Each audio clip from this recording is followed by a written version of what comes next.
Hello students, welcome you all on your own learning platform that is Let's Learn from the Heart. मेरे पीछे तो diagram देख ही पा रहे हो आप लोग. Yes, and you can guess from this diagram what we are learning today.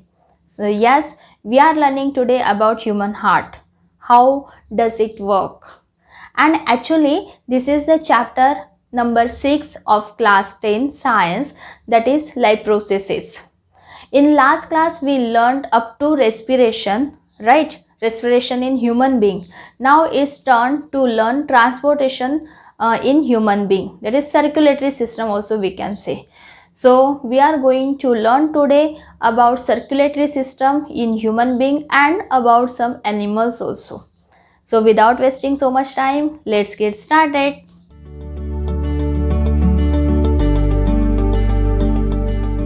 See, as I said earlier also that all life processes means first of all we learned about nutrition, that is digestive system in human being, that we have learned how digestion occur in human being.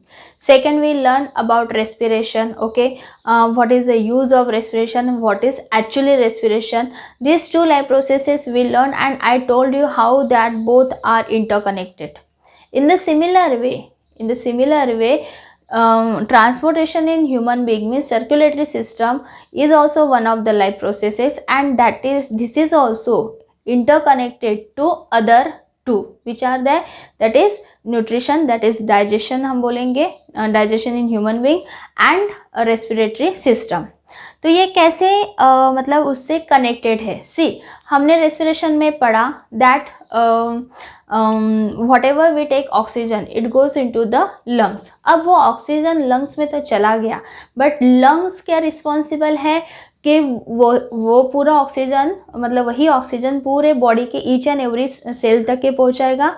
No, उसका काम है taking oxygen and removing carbon dioxide.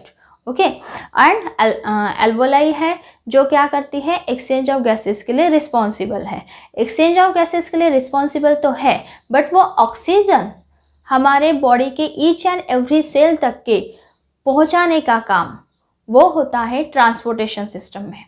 किसमें होता है? Transportation system में. ये system responsible है कि जो भी न्यूट्रिएंट्स हमने खाए, जितना भी ऑक्सीजन हमने लिया है, ओके, उससे जो भी एनर्जी मिलने वाली है वो हर एक सेल तक के पहुंचाए. उस न्यूट्रिशन को, उस ऑक्सीजन को सेल के हर, बॉडी के हर एक सेल तक के पहुंचाने का काम सर्कुलेटरी सिस्टम करेगा. Okay, so first of all human heart के बारे में पढ़ते हैं. हार्ट कैसा होता है? जनरली बोला जाता है कि ये हमारे फिस्ट इतना होता है, मुट्ठी जितना होता है.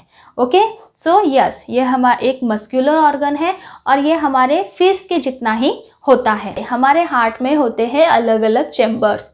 कितने चेम्बर्स होते हैं हमारे ह्यूमन हार्ट में? 4 चेम्बर्स. ये 1 चेम्बर है, ये दूसरा चेम्बर है. मैं यहाँ पे नंबरिंग कर देती हूँ. This is the first chamber, this is second chamber. Okay, चलो अभी मैं, ऐसा कुछ है नहीं बेटा कि मतलब यही फर्स्ट है, यही सेकंड, ये थर्ड, ये फोर्थ, ऐसा कुछ नहीं है. जस्ट बता रही हूँ कौन सी चेम्बर से. आप इसको भी फर्स्ट, इसको सेकंड, इसको थर्ड, इसको फोर्थ बोल सकते हो. सो 1 2, ये थर्ड नंबर, ये 4 नंबर. सो ऐसे है 4 चेम्बर्स इन ह्यूमन बॉडी, ताकि ऑक्सीजन कार्बन डाइऑक्साइड से रिच जो ब्लड है वो मिक्स ना हो सके, वो अलग अलग रह सके. For that this chambers are in our human heart. Second thing, whatever oxygenated blood आ रहा है, जैसे ऑक्सीजन आ रहा है हमारे हार्ट में, तो ये कहाँ से आ रहा है? From the lungs. कहाँ से आ रहा है? From the lungs. And deoxygenated blood ये कहाँ जा रहा है? लंग्स में ही जा रहा है.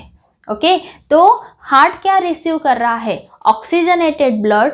Okay, it is receiving from the lungs. और कहाँ होते हैं लंग्स? मैंने बताया था यहाँ पर अगर ये हार्ट है तो इसके इधर वाले और इधर वाले साइड में क्या रहेंगे? हमारी रेस्पिरेटरी सिस्टम रहेगी. इधर लंग्स का एक लोब रहेगा, इधर लंग का एक लोब रहेगा, और फिर ऊपर हमारा देन बाकी के रेस्पिरेटरी सिस्टम के ऑर्गन्स रहेंगे. ओके, तो एक्चुअली हार्ट कहाँ होता है? In between the lungs, lungs के बीच में होता है, राइट.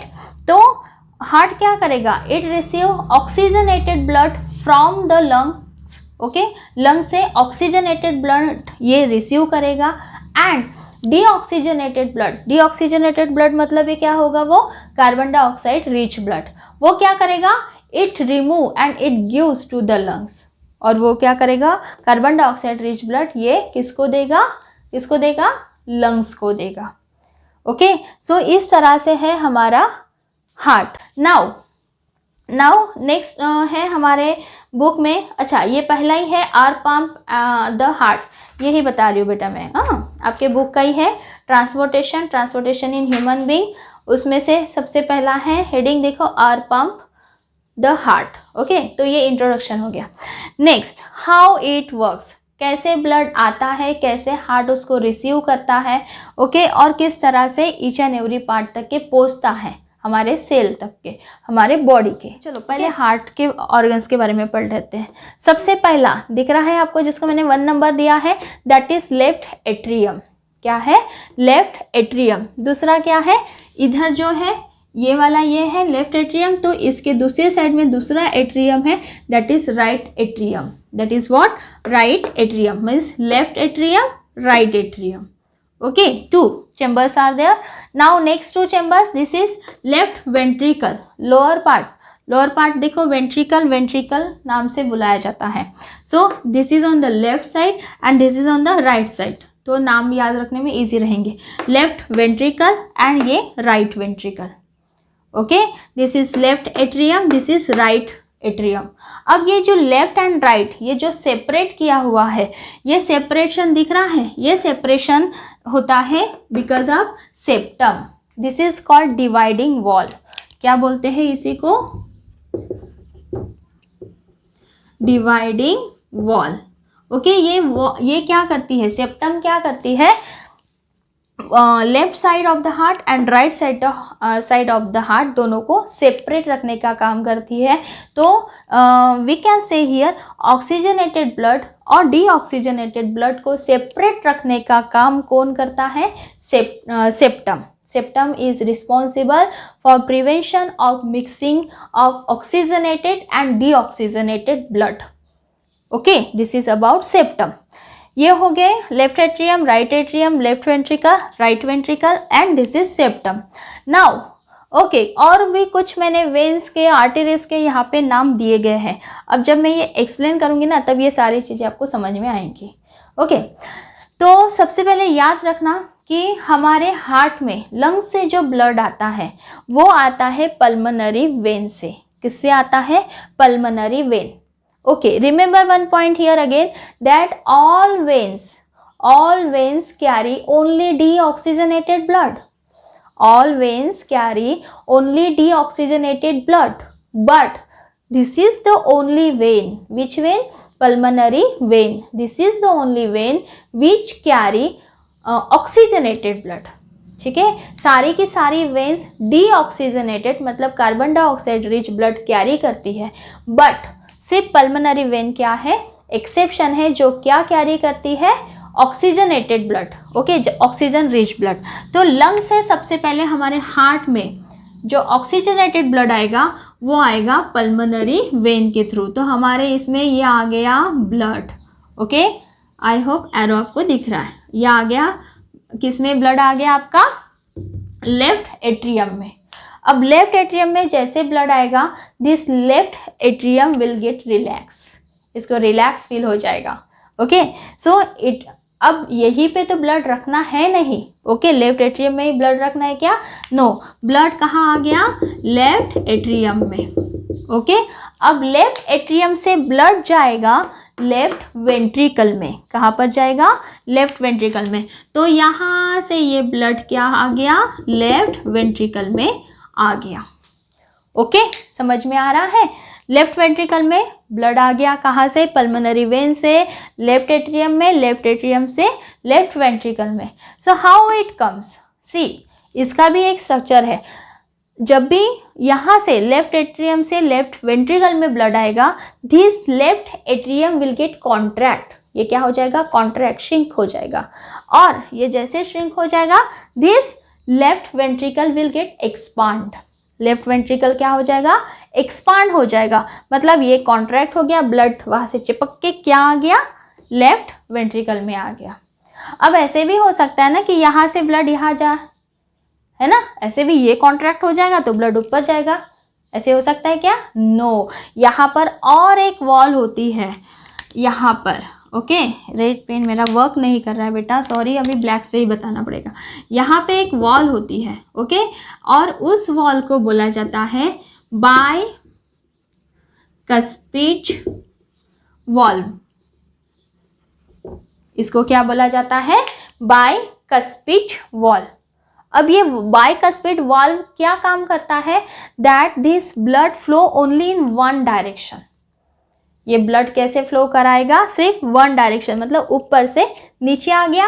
अब ऊपर से मतलब लेफ्ट एट्रियम से ब्लड नीचे आ गया, कहाँ, लेफ्ट वेंट्रिकल में। अब लेफ्ट वेंट्रिकल से ब्लड लेफ्ट एट्रियम में नहीं जाएगा। इसका श्योरिटी और इसके लिए कौन रिस्पॉन्सिबल है कि ब्लड बैक फ्लो ना करे, bicuspid valve. Bicuspid valve left side में, राइट साइड में दूसरा वॉल्व है, ठीक है। सो अब आया लेफ्ट वेंट्रिकल में। अब लेफ्ट वेंट्रिकल में जो ब्लड आया वो कौन सा ब्लड है, oxygenated blood. And from here now blood will go to through aorta. अब यहाँ से ये ब्लड क्या हो जाएगा, एओर्टा के थ्रू। एक सेकेंड ना, इसको मैंने इस तरह से बनाया है, यहाँ से सी दिख रहा है, हाँ, यहाँ से होते हुए ये ब्लड एओर्टा के थ्रू कहाँ जाएगा, बॉडी के each and every part of the cell. Body के कहाँ पर जाएगा, each and every part of the cell, okay. Aorta उसको सेल तक के पहुंचा देगा। तो ये हो गया अबाउट ऑक्सीजनेटेड ब्लड, कहाँ से आ रहा है और कहाँ तक के जा रहा है। So it comes from the lungs through the pulmonary vein in the left atrium, okay, in the left atrium, and from left atrium to it is going into the left ventricle, okay, and in between of both there is a bicuspid valve which is responsible for what, that blood should not go backward in direction, वो बस यूनिडायरेक्शन में क्या करे, flow करे, एक ही direction में। उसके लिए रिस्पॉन्सिबल कौन है, बाइकस्पिड वॉल्व।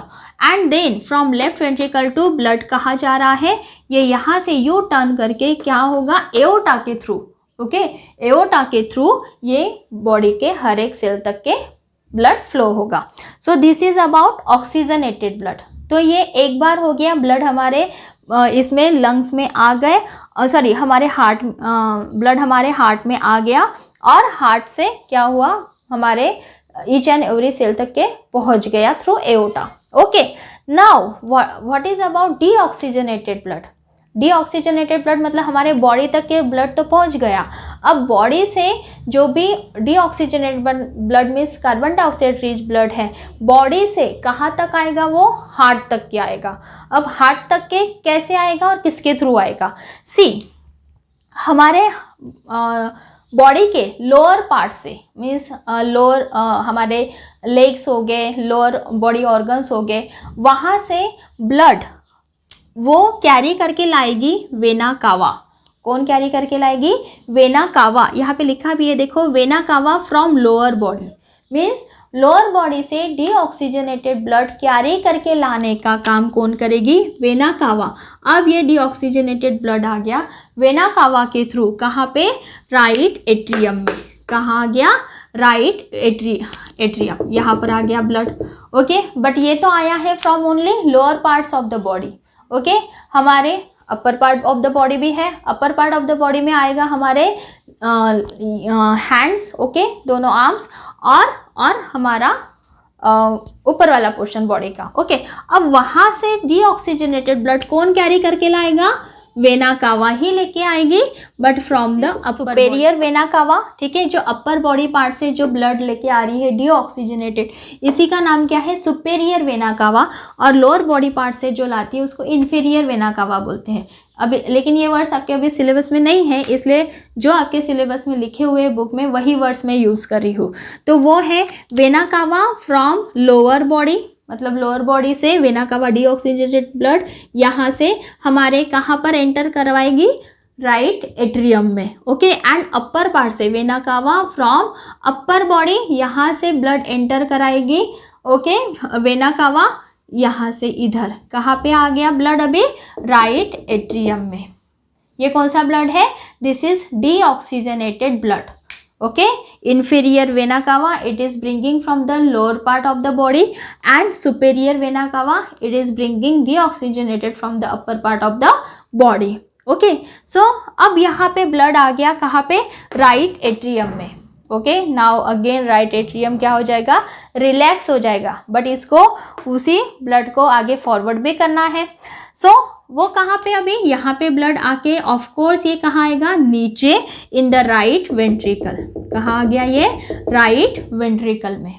अब राइट वेंट्रिकल में कैसे आएगा, इट अगेन कॉन्ट्रैक्ट, ये क्या हो जाएगा, राइट एट्रियम कॉन्ट्रैक्ट हो जाएगा and at the same time this right ventricle will get expand, okay. ये कॉन्ट्रैक्ट हो गया तो ब्लड क्या हो गया, नीचे की तरफ फोर्सफुली ये हुआ, फेंका गया और राइट वेंट्रिकल क्या हो गया, एक्सपांड हो गया और ब्लड कहाँ आ गया, राइट वेंट्रिकल में, ओके।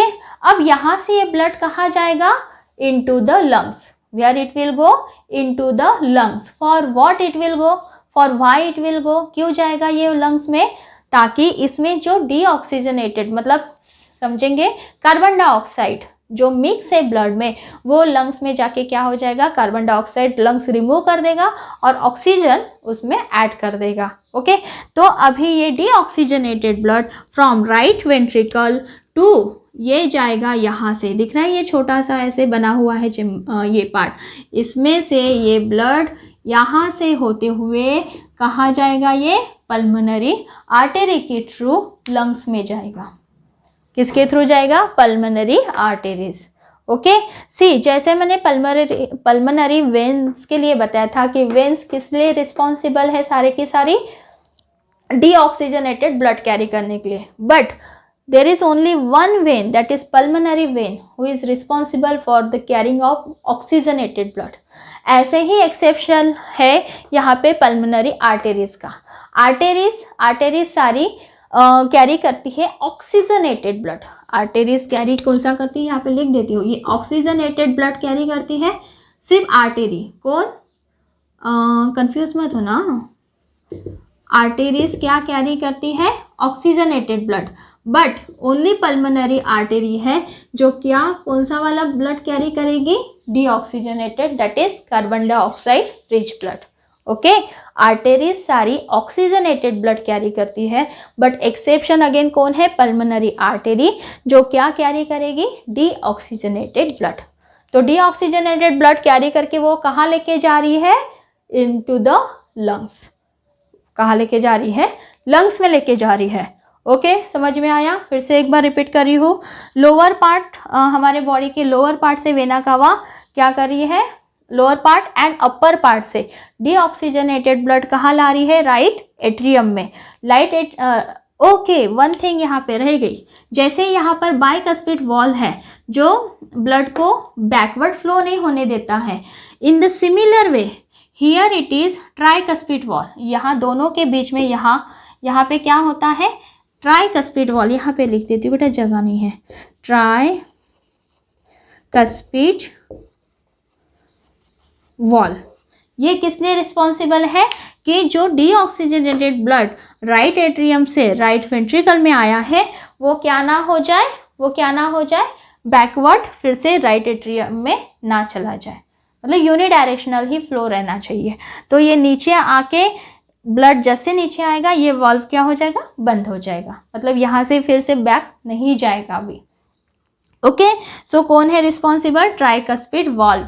इस साइड में कौन है, लेफ्ट साइड में बाइकस्पिड वाल्व, राइट साइड में ट्राइकस्पिड वाल्व, ओके। सो ये ट्राइकस्पिड वाल्व क्या करेगा, रिस्पॉन्सिबल है for the prevention of backward flow of the deoxygenated blood, okay. Right atrium से डीऑक्सीजनेटेड ब्लड कहाँ आ गया, राइट वेंट्रिकल में, और उसको बैकवर्ड फ्लो ना हो उसके लिए प्रिवेंशन करने के लिए कौन है, ट्राइकस्पिड वॉल्व, जो यहाँ पर होगा। नाउ ब्लड यहाँ से यहाँ से कहाँ जाएगा, कहाँ जाएगा, पल्मोनरी आर्टरीज के थ्रू, पल्मोनरी आर्टरीज के थ्रू लंग्स में जाएगा। इस तरह से हो गया ये सर्कुलेशन। तो यहाँ पे फिर से एक बार ब्लड आया। सी, हमारे हार्ट में 2 बार ब्लड आता है एक पूरा कंप्लीट साइकिल होने के लिए। एक बार इधर से आया पल्मोनरी वेन से, ओके, और दूसरा इधर से आया वेना कावा से, राइट। तो 2 बार हमारे हार्ट में ब्लड आया फ्रॉम अदर बॉडी पार्ट्स, अलग अलग जगह से। अब ये 2 बार जो सर्कुलेशन हो रहा है इसी को बोलते हैं डबल सर्कुलेशन और डबल सर्कुलेटरी सिस्टम। हमारे ह्यूमन बीइंग में हार्ट क्या फॉलो करता है, double circulatory system. Why it is called double circulatory system? Because in our heart blood is coming 2 times for completing 1 cycle. Okay, एक बार oxygenated blood आ रहा है, दूसरी बार में ऑक्सीजनेटेड ब्लड आके जा रहा है एओर्टा के थ्रू हमारे पूरे बॉडी पार्ट्स तक के। दूसरा डीऑक्सीजनेटेड ब्लड आ रहा है, ओके, दूसरा डीऑक्सीजनेटेड ब्लड आ रहा है पूरे बॉडी पार्ट्स से, ओके, और कहाँ जा रहा है फिर वो पल्मोनरी आर्टरीज के थ्रू लंग्स में जा रहा है। 2 बार क्या आ गया, ब्लड हमारे हार्ट में आ गया। So that is called double circulatory system. कैसे होता है डबल सर्कुलेटरी सिस्टम, इसके आगे इसको रफ करके मैं बता रही हूँ। So see now how double circulation occurs. अभी जैसे मैंने एक्सप्लेन किया कैसे ब्लड आता है हार्ट में और कैसे कहाँ तक के जाता है। अब देखो एक्चुअली डबल सर्कुलेशन कैसे होता है, और एग्ज़ाम में अगर डबल सर्कुलेशन सिस्टम के बारे में पूछा जाता है और उससे रिलेटेड अगर डायग्राम ड्रॉ करना है तो आपको यही डायग्राम आपको ड्रॉ करना है। ये आपके बुक में दिया हुआ है बेटा, पेज नंबर 106 पे, ठीक है। क्लास 10 के साइंस के बुक में पेज नंबर 106 पे ये डायग्राम दी हुई है। तो ब्लड जो आता है, देखो पहले ही बताया था मैंने, ब्लड जो आता है वो कहाँ से आता है, ऑक्सीजनेटेड ब्लड आता है लंग्स से, ओके, और उसको लेके कौन आती है, पल्मोनरी वेन। अच्छा पहले ये डायग्राम समझ लो ना। सबसे पहले ये मैंने बनाया है lung capillaries, okay. Lung capillaries मतलब लंग से आने वाले, ओके, कैपिलरीज जो लंग से जुड़ी हुई है, लंग से ऑक्सीजनेटेड ब्लड देंगी और लंग में डीऑक्सीजनेटेड ब्लड लेके जाएंगे, ओके। दूसरा यहाँ पे बनी है कैपिलरीज, जो कैपिलरीज कनेक्टेड है टू द बॉडी पार्ट्स, ठीक है, to the body organs apart from the lungs को छोड़ के, ओके। नीचे की जो कैपिलरीज शो कर रही है वो क्या शो कर रही है, that it connects to the body organs, lungs को छोड़ के। ऊपर वाली नीचे वाली, ऊपर वाली जो लंग्स कैपिलरी है मतलब जो लंग्स से कनेक्टेड है, ओके। तो जो लंग्स से कनेक्टेड कैपिलरीज है ये क्या देंगी हमें, ऑक्सीजनेटेड ब्लड। ऑक्सीजनेटेड ब्लड मतलब ही ऑक्सीजन रिच ब्लड। कौन सा ब्लड देगी, ऑक्सीजन रिच ब्लड। अब ये ऑक्सीजन रिच ब्लड ये दे दिया इन लंग्स ने हमें दे दिया, और उसको लेके कौन आ रही है, हमारी पल्मोनरी वेन। ये अकेली वेन है जो ऑक्सीजनेटेड ब्लड कैरी करती है, पहले बताया मैंने, ओके। ये आ गया ब्लड हमारा यहाँ से, सी ये वाला ट्यूब, अंदर से ड्रॉ करूँगी तो बहुत मेसी दिखेगा इसलिए बाहर से ड्रॉ करी, ओके। तो ये आ गया हमारा ब्लड हमारे हार्ट में, ओके। हार्ट में कहाँ जाता है, सबसे पहले बताया था मैंने, लेफ्ट एट्रियम में, ओके, लेफ्ट एट्रियम में। ये आया पल्मोनरी वेन से ब्लड आया हमारे हार्ट में लेफ्ट साइड में। कौन से साइड में आया, लेफ्ट साइड में। और लेफ्ट साइड से फिर ये पूरा हमारा ब्लड यहाँ से देखो, यहाँ से ऐसे होके जाता है ना ये, left atrium, left ventricle, okay. यहाँ से ब्लड फिर गया हमारा कहाँ पे, एओर्टा के थ्रू। इसके थ्रू, एओर्टा के थ्रू, ये इसके थ्रू, यहाँ से होते हुए एओर्टा के थ्रू हमारा ब्लड कहाँ पर आ गया, हमारे बॉडी से जुड़ी हुई कैपिलरीज तक के आ गया ये पूरा ऑक्सीजनेटेड ब्लड। कौन सा ब्लड आया, ऑक्सीजनेटेड ब्लड। एक बार हो गया यहाँ पे आना, ब्लड का आना ये एक बार हो गया। अब यहाँ पे ऑक्सीजनेटेड ब्लड आया जो पूरे बॉडी तक के स्प्रेड हो गया, पूरे बॉडी के हर एक सेल तक के स्प्रेड हो गया। अब उन्हीं सेल से डीऑक्सीजनेटेड ब्लड कैरी करेगा, कौन कैरी करेगा, वेना कावा 2 जगह से लेती है ये ब्लड, फ्रॉम अपर पार्ट से और लोअर पार्ट से, 2 जगह से, सो वेना कावा क्या करेगी, डीऑक्सीजनेटेड ब्लड मतलब कार्बन डाइऑक्साइड रिच ब्लड क्या करेगी, लेगी बॉडी के हर एक सेल में से इसी कैपिलरीज के थ्रू। ओके, इसी कैपिलरीज से। अब वो ब्लड कहाँ ले लिया, यहाँ पर आ गया, यहाँ से वो ब्लड गया वेना कावा के थ्रू, कहाँ पे गया, हमारा राइट एट्रियम में। कहाँ गया, राइट एट्रियम। यहाँ पे लिख दूँ क्या मैं, ये हो गया लेफ्ट एट्रियम, शॉर्टकट लिख रही हूँ। ये हो गया लेफ्ट एट्रियम हो गया, ये हो गया लेफ्ट वेंट्रिकल, ये हो गया हमारा राइट एट्रियम, ये हो गया राइट वेंट्रिकल। ओके, सो ये ब्लड वेना कावा के थ्रू कहाँ आ गया, राइट एट्रियम में आ गया। राइट एट्रियम से फिर आएगा हमारा ये राइट कहाँ पे, वेंट्रिकल में, और वेंट्रिकल से फिर ये ब्लड कहाँ पे जाएगा, ऊपर की तरफ। ऊपर की तरफ यहाँ से ये ब्लड जाएगा कहाँ पे, कौन लेके जाएगा इसको, पल्मोनरी आर्टेरी। कहाँ पे लेके जाएगा, लंग्स वाली कैपिलरीज के थ्रू, लंग्स वाली कैपिलरीज की तरफ, मतलब लंग्स में। ओके, कौन, pulmonary artery. Okay, deoxygenated blood right ventricle से पल्मोनरी आर्टेरी से कहाँ जाएंगे, लंग्स में जाएगा। लंग्स फिर उसका कार्बन डाइऑक्साइड वहाँ से रिमूव करके उसमें फिर से उसी ब्लड में ऑक्सीजन भर देगा, और फिर से ऑक्सीजन रिच ब्लड फिर से पल्मोनरी वेन से लेफ्ट एट्रियम, फिर लेफ्ट वेंट्रिकल, फिर से एओर्टा के थ्रू बॉडी में, बॉडी से फिर carbon dioxide rich blood absorb हो गया, और वो वेना कावा के थ्रू कहाँ पे जाएगा, राइट एट्रियम में, फिर राइट वेंट्रिकल में, राइट वेंट्रिकल के थ्रू पल्मोनरी आर्टेरी के थ्रू फिर ये कहाँ जाएगा, लंग्स में जाएगा। तो ये दूसरी बार आ रहा है हमारे हार्ट में, क्या आ रहा है, ब्लड। ओके, मतलब 2 बार ब्लड हमारे हार्ट में आ रहा है। That is why it is called double circulatory system. यहीं पे लिख देती हूँ, इसीलिए इसी को क्या बोलते हैं, double circulatory. Actually double circulatory system, या फिर इसी को हम बोलेंगे डबल सर्कुलेशन। बेटा डबल सर्कुलेटरी सिस्टम नहीं बोलेंगे सर, कोई सिस्टम नहीं है ये, डबल सर्कुलेशन, सॉरी, क्या बोलेंगे इसको, डबल सर्कुलेशन। और ये कहाँ होता है, ह्यूमन हार्ट में होता है। ओके, 2 बार ब्लड हमारे हार्ट में आ रहा है। ओके, दैट्स वाई एक बार ऑक्सीजनेटेड आ रहा है, एक बार डीऑक्सीजनेटेड आ रहा है, फिर वो अलग अलग जगह आ जा रहा है।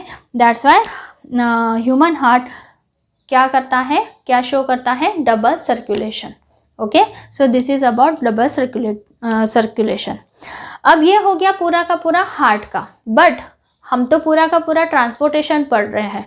अब ट्रांसपोर्टेशन मतलब है ट्रांसपोर्टेशन इन ह्यूमन बीइंग, यही हेडिंग है आपकी, ट्रांसपोर्टेशन इन ह्यूमन बीइंग। तो ट्रांसपोर्टेशन सिर्फ हार्ट से ही नहीं है, इसके 3 मेन पार्ट ये कंसिस्ट करता है। एक हमने पढ़ा हार्ट, एक क्या पढ़ा हमने, हार्ट। दूसरा कंसिस्ट करता है ये ब्लड, क्या कंसिस्ट करता है, ब्लड। और तीसरा कंसिस्ट करता है ये ब्लड वेसल्स। ओके, क्या कंसिस्ट करता है, ब्लड वेसल्स। मतलब ट्रांसपोर्टेशन ह्यूमन सर्कुलेटरी सिस्टम ये 3 इससे बनी हुई है। एक है हार्ट से, दूसरा ब्लड से, तीसरा ब्लड वेसल से। ओके, तो हमने हार्ट के बारे में पढ़ा, अभी हम ब्लड और ब्लड वेसल्स के बारे में। ब्लड वेसल्स देखो, ब्लड वेसल्स में क्या है, ब्लड वेसल्स में 2 हमारी ब्लड वेसल्स है, एक है आर्टेरीज, दूसरा है वेन्स। पहला क्या है, आर्टेरीज, दूसरा है वेन। जैसे पहले ही बताया मैंने, आर्टेरीज, सारी आर्टेरीज किस चीज़ के लिए रिस्पॉन्सिबल है, ओनली कैरिंग ऑक्सीजनेटेड ब्लड। क्या कैरी करने के लिए, ऑक्सीजनेटेड ब्लड। सारी की सारी आर्टेरी रिस्पॉन्सिबल है only for carry oxygenated blood. Only 1 exception is there, यहाँ पे लिख देती हूँ, क्या कौन है exception, exception, that is pulmonary. कौन है ये, पल्मोनरी आर्टेरी, जो क्या है, सारे आर्टेरीज पर एक एक्सेप्शन है, जो क्या कैरी करती है, डीऑक्सीजनेटेड ब्लड कैरी करती है। ओके, वही वेन्स है, वेन्स क्या कर है, कैरी डीऑक्सीजनेटेड ब्लड। सारे के सारी वेन्स क्या कैरी करते हैं, deoxygenated blood, but there is only again same one vein, that is pulmonary pulmonary vein. Okay, ये क्या है, ये किस लिए रिस्पॉन्सिबल है?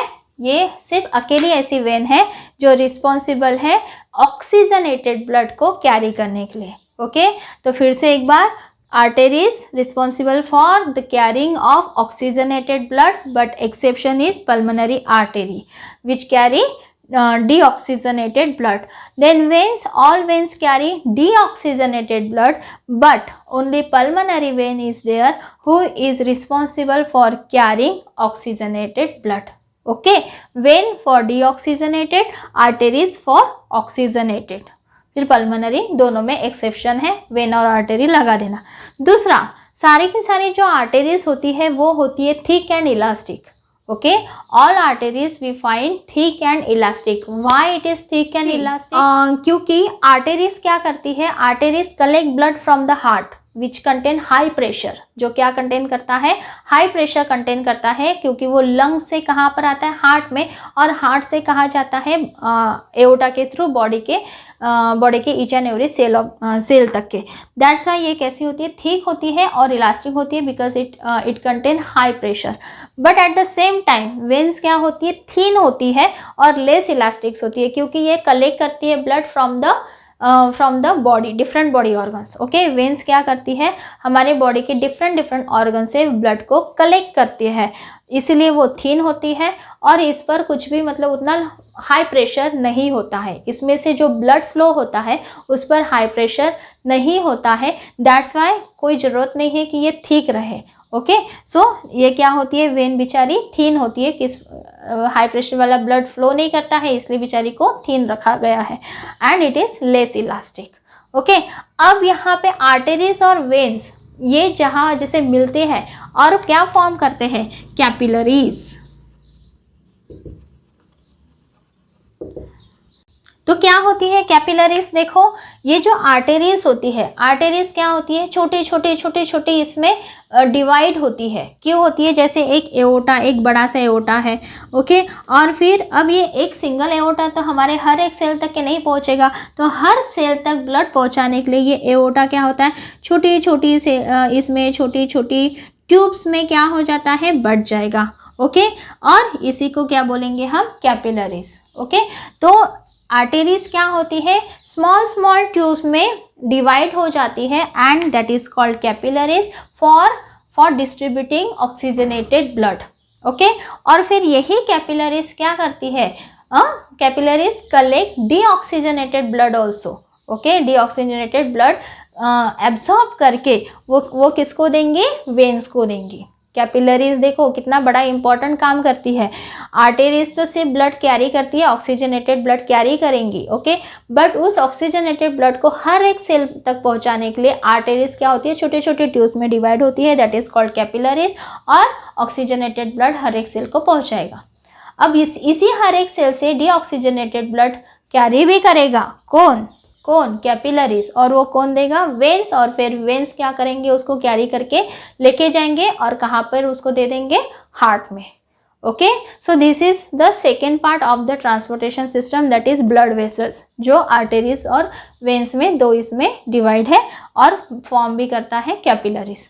Okay, so this is about blood vessels. अभी लास्ट पार्ट ट्रांसपोर्टेशन सिस्टम का हम पढ़ लेते हैं, ह्यूमन बींग वाला, that is blood. Circulatory system contain blood also. Okay, so blood क्या है एक्चुअली, ब्लड क्या है, अ फ्लूइड कनेक्टिव टिश्यू। क्या है, अ फ्लूइड कनेक्टिव टिश्यू मीन्स जो हम पढ़े हैं कि हार्ट में ब्लड जा रहा है और फिर वही ब्लड बॉडी के ईच एंड एवरी पार्ट तक के जा रहा है, तो क्या मतलब ऐसे बहता जा रहा है क्या, नो, वो क्या कैरी कर रहा है, ऑक्सीजन कैरी कर रहा है, कार्बन डाइऑक्साइड कैरी कर रहा है, इवन न्यूट्रिएंट्स जो डाइजेस्टिव सिस्टम का एंड प्रोडक्ट जो हमें अमीनो एसिड वगैरह जो मिलता है, ओके, वो सारी चीज़ें कैरी कर रहा है, और कैरी करने का ही काम कौन कर रहा है, ब्लड, और इसीलिए इसको बोला जाता है अ फ्लूइड कनेक्टिव टिश्यू। इसीलिए इसको क्या बोला जाता है, अ फ्लूइड, ऐसा फ्लूइड जो कनेक्ट करता है एक दूसरे से, so that is connective tissue. अब ये ब्लड में होता क्या क्या है, ओके, मतलब दिखता तो है लिक्विड ही, बट होता क्या है, किस चीज़ से ब्लड बना है, तो ये ब्लड में होते हैं सम सॉलिड कंपोनेंट्स और कुछ liquid components. So liquid component, liquid ज़्यादा होता है ऑफ कोर्स क्योंकि उसको फ्लो करना है, सॉलिड कंपोनेंट कम परसेंट में होते हैं। सो सॉलिड कंपोनेंट और लिक्विड कंपोनेंट। अब सॉलिड कंपोनेंट कौन कौन से हैं, एक है आरबीसीएस। आरबीसीएस मतलब ये क्या बोलेंगे, रेड ब्लड सेल्स। आरबीसीएस मतलब ये कौन हो जाएंगे, red blood cell. WBC white blood cells, okay. और तीसरे हैं प्लेटिलेट्स। ये है सारे सॉलिड कंपोनेंट्स, कौन कौन से, red blood cells, white blood cell और प्लेटिलेट्स। इनका लॉन्ग फॉर्म लिखने के लिए इतना बड़ा बोर्ड नहीं था बेटा, तो इसलिए मैंने शॉर्ट में लिखा है। और आप लोगों को पता है red blood cell, white blood cell और प्लेटिलेट्स क्या होता है, तो इसलिए थोड़ा थोड़ा शॉर्टकट में समझ लो। आरबीसीएस मतलब रेड ब्लड सेल। अब ये रेड ब्लड सेल जो होते हैं ये रेड कलर में क्यों होते हैं, बिकॉज इट कंटेन हीमोग्लोबिन। क्या कंटेन करते हैं ये, एचबी मतलब ये क्या है, हीमोग्लोबिन, ओके। देन और क्या कैरी करते हैं, कैरी करते हैं ये ऑक्सीजन और कार्बन डाइऑक्साइड, ओके। आरबीसीएस मतलब ये रेड ब्लड सेल्स, ये रेड कलर के होते हैं, why, because it contain haemoglobin, और ये क्या कैरी करते हैं, oxygen and carbon dioxide. This is the main function of red blood cell, okay. Now next is what, WBC means white blood cells. White blood cell, okay, ये किस लिए responsible है, हमारा इम्यून पावर बढ़ाने के लिए, ओके। ये fight करते हैं जो भी आउटसाइडर फॉरेनर, जो भी बैक्टीरिया, जो भी वायरस होते हैं उनके साइड फाइट करने के लिए रिस्पॉन्सिबल कौन होते हैं, WBC मतलब वाइट ब्लड सेल।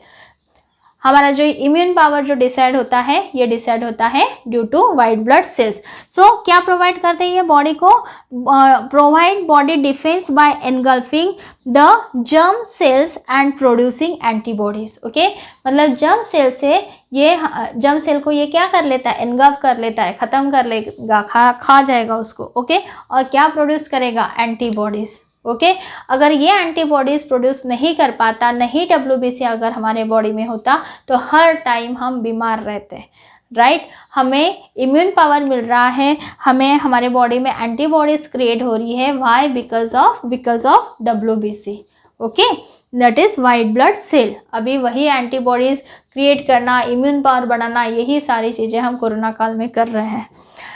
नेक्स्ट है प्लेटिलेट्स। प्लेटिलेट्स किस लिए हेल्पफुल होते हैं, फॉर क्लॉटिंग द ब्लड। जब भी हमें इंजरी होती है तो सोचो अगर प्लेटिलेट्स नहीं होते और इंजरी हो गई, पैर में हो गई, हाथ में हो गई, क्या होता, हाई प्रेशर से ब्लड जो आता रहता है वो ब्लड क्या होता, कंटिन्यू फ्लो हो जाता, ओके। बट इस कंटिन्यू फ्लो को रोकने का काम कौन करता है, platelets. Platelets what is the function, helps in blood clotting, मतलब ब्लड को जमा कर लेगा, क्लॉट कर लेगा, जिससे ब्लड थोड़ा बहुत बह गया, ब्लड क्लॉट हो गया, उसके बाद ब्लड फ्लो नहीं करेगा, मतलब शरीर में ब्लड की कमी नहीं होगी, क्योंकि प्लेटिलेट्स क्या कर रहा है, कोई भी इंजरी में से ब्लड फ्लो होने के लिए रोक रहा है। So these are what, solid components, red blood cells, WBC and platelets. WBC red colour में नहीं होता है because it doesn't contain haemoglobin, HB, okay. Now liquid components. अब लिक्विड कंपोनेंट्स देखो क्या है, लिक्विड कंपोनेंट्स है प्लाज्मा। ये क्या है, प्लाज्मा।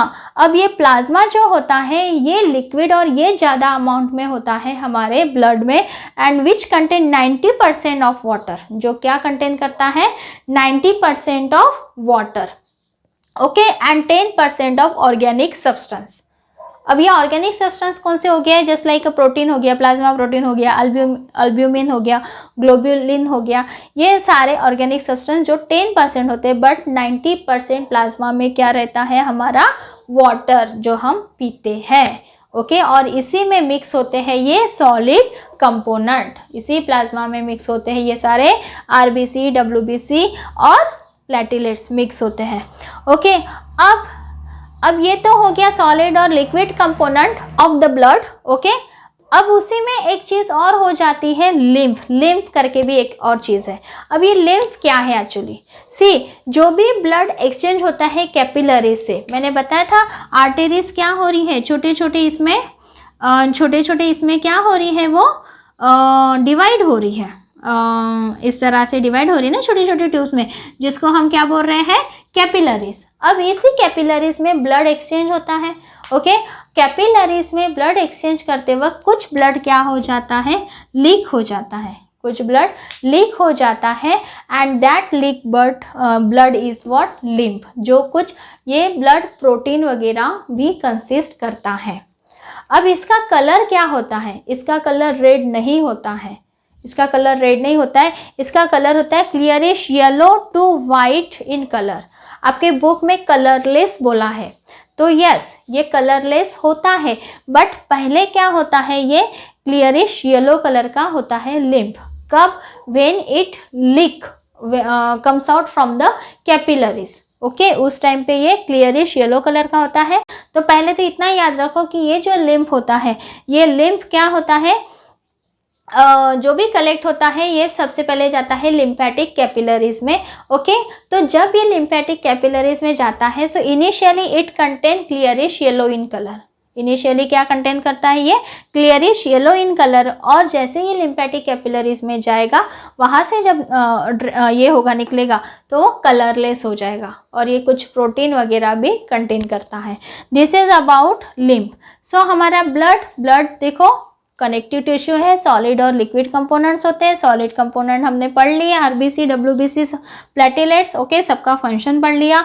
देन प्लाज्मा, और इसी में प्रोडक्शन होता है लिम्फ का। Okay, so this is about our circulatory system. Circulatory system जो क्या कंसिस्ट करती है, हार्ट, ब्लड वेसल्स और ब्लड। तो हमने हार्ट सबसे पहले पढ़ा, ब्लड वेसल्स और फिर ब्लड।